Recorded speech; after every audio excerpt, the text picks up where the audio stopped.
this incredible speech this afternoon from Jacinta Nampijinpa-Price, her colleague, who she was sitting next to in the chamber.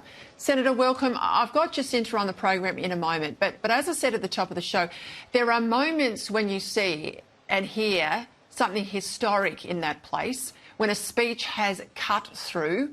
We had one of those moments today. You were sitting right beside her in the chamber. Give us a sense of the feeling in that room, because for me, it was palpable through the TV.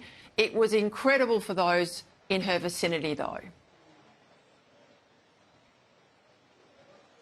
Peter, Jacinta's a very good friend of mine. I sit next to her in the Parliament, and that was the most incredible speech I have ever heard in the Parliament. It was so gruelling to hear what she had to say.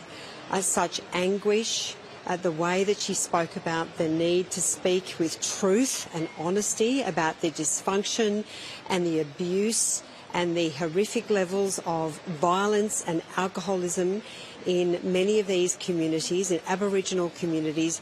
It was so gut-wrenching, and all I can say is that I hope that our colleagues on the other side of the chamber will act, not just continue to drive their ideological obsession.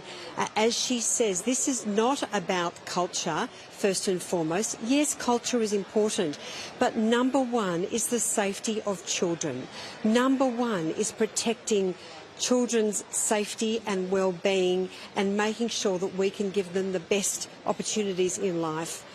I have to say I was disgusted by some of the Labor senators on the other side of the chamber when they spoke on the condolence motion. They talked about this little child's family and they did not even acknowledge Jacinta in the chamber. She's an aunt, and I am so disgusted by the likes of Senator Stewart and Thorpe and Cox, all Aboriginal women who spoke about this and never even acknowledged Jacinta. But all I can say, Peter, is I know and I trust that we are so motivated, we are so angry, we need an inquiry, we need accountability, and we need to ensure that every child is safe in an Aboriginal community. Beautifully said. As I said, I'll speak to Senator Price a little later. Let's go now to that travel scandal. It's still dogging the Communications Minister, Arnica Wells.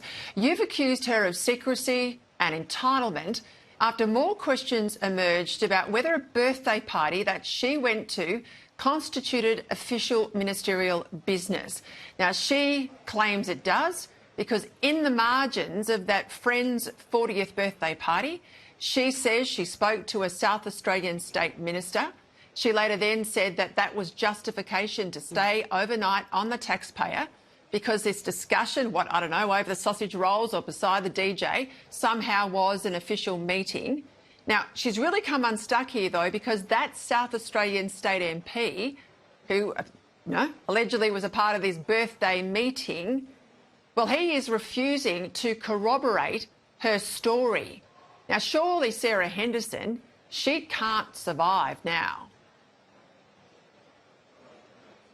She cannot survive. The Prime Minister, Peter, must stand down Arnica Wells. It is clear she has not told the truth to the Independent Parliamentary Expenses Authority. She told IPIA that she had an official ministerial meeting. She then changed her tune and said it was later in the evening at an event. We know that event was a birthday party. It was the birthday party of the South Australian minister's wife. It defies belief that she went along and suddenly on the sidelines held an official meeting. And the South Australian Defence Minister, Chris Picton, has effectively thrown her under the bus. He won't corroborate her version of events. He did say belatedly that they met, but the Adelaide Advertiser reported this as an informal chat. This does not cut the mustard. This is a rort. She's not entitled to claim to go away for a weekend to a friend's birthday party, and the Prime Minister must investigate. He has no option, Peter, but to stand down this hapless minister. Just days ago, he was defending her over 4 separate breaches of her travel entitlements. Well, this is beyond the pale. The Prime Minister must act or he is complicit in this really sordid affair. Yeah, I'm just looking at footage I've got running of her on the screen, Sarah Henderson. She loves a bit of Scanlon and Theodore.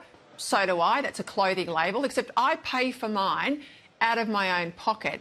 I notice some of the clothes that she wears are close to, $1,000 for a dress, yet a hotel room in Adelaide might cost her, what, $300 or $400? Why can't she pay for that out of her own pocket? I mean, she earns close to $400,000 a year. Why can't she just pay her own hotel room? Well, I just don't know. Of course, she took a business class return flights from Brisbane to Adelaide and back again on that weekend. Belatedly, the Minister's office last night was briefing out that she actually paid for her accommodation on the Saturday night. Well, to me, that implicates her. She obviously felt guilty in claiming for the accommodation, but she was very happy on the taxpayer's purse to fly back business class the next day. So it's very clear to me that she has not told the truth to IPIA. She has rorted her travel entitlements, and frankly, Australians have had enough. This Prime Minister promised accountability. He promised transparency. He promised he would act in the best interests of Australians. And if he does not act on this and stand her down, then he is absolutely implicated in this, as I say, sordid affair. This entitlements body, Sarah, it's a crock. I mean, it's a toothless tiger, obviously. Well, they did investigate this, and they actually asked further questions of the Minister. They asked her when her parliamentary business finished on that evening, and she answered it finished at 7:45 p.m. after she'd concluded meeting with the Minister. It defies belief. It doesn't stack up. She was at a boozy birthday party, Peter. She was at the birthday party of the Minister's wife. They were all blowing out the candles. She's blowing up her credibility. I don't blame IPIA if she's not told IPIA the truth. But now she's been caught out because Chris Picton won't back her story in. She told Parliament today, and I will just have a quick look at this because I think very, very close to misleading Parliament. She certainly hoodwinked the Parliament when she said that I also note Minister Picton has confirmed that series of events in a series of media outlets. No, he hasn't. That's completely false. He simply said that he saw her or he met her that night. All right, thanks very much, Peter. We'll leave it there, Sarah, but you will pursue it and I'll keep watching it and playing it out here on Sky. Thank you very much.